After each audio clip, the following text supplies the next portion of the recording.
New York city میں واقع ایک ڈے کیئر سینٹر میں 8 پاکستانی نژاد مرد و خواتین نے $68 ملین کا امریکی حکومت کو ٹیکہ لگا دیا۔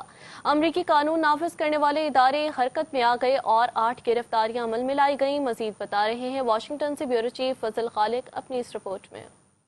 مقامی اخبارات اور پاکستانی کمیونٹی میں تیزی کے ساتھ وائرل ہونے والے $68 ملین کے مالیاتی اسکینڈل کا ڈراپ سین منظر عام پر آنے لگا ہے۔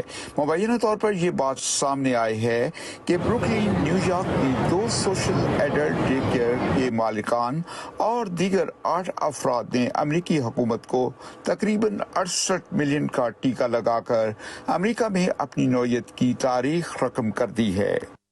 8 افراد کو حراست میں لے کر ڈیجیٹل میٹیریل، کمپیوٹرز اور فراڈ سے متعلقہ دیگر ڈیوائس کو قبضے میں لے کر ضروری کارروائی کے بعد انہیں واپس کر دیا گیا تھا۔ حراست میں لیے ہوئے 8 افراد جن میں پاکستانی نژاد خاتون ذکیہ خان اور احسن اعجاز بھی شامل ہیں۔ طویل انکوائری کے بعد ڈے کیئر سینٹر کی مالکن پاکستانی نژاد خاتون ذکیہ خان، ان کے بیٹے اور 6 ملازمین سمیت 8 افراد کو حراست میں لے لیا گیا ہے۔ گرفتار ملزمان میں 4 خواتین اور 4 مرد شامل ہیں۔ ذرائع کے مطابق گرفتار ملزمان کو قانونی کارروائی کے لیے ڈاؤن ٹاؤن بروکلین میں 84 پریزن میں منتقل کیا گیا ہے۔ ان ملزمان کے خلاف پچھلے سال سے انکوائری کا آغاز کیا گیا تھا۔ کارروائی کی پروسیڈنگ مکمل ہونے پر قانون نافذ کرنے والے اداروں نے چند ماہ قبل ڈے کیئر سینٹر پر چھاپہ مار کر ضروری دستاویزات کو اپنی تحویل میں لے لیا تھا، جو کہ گزشتہ ہفتے انہیں واپس کر دیا گیا ہے۔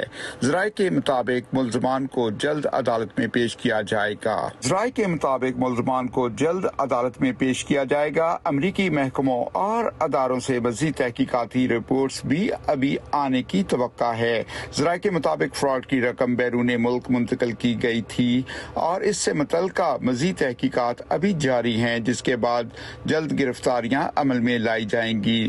منی لانڈرنگ میں ملوث شخص کے موبائل فون بھی پولیس نے اپنی تحویل میں لے لیے تھے۔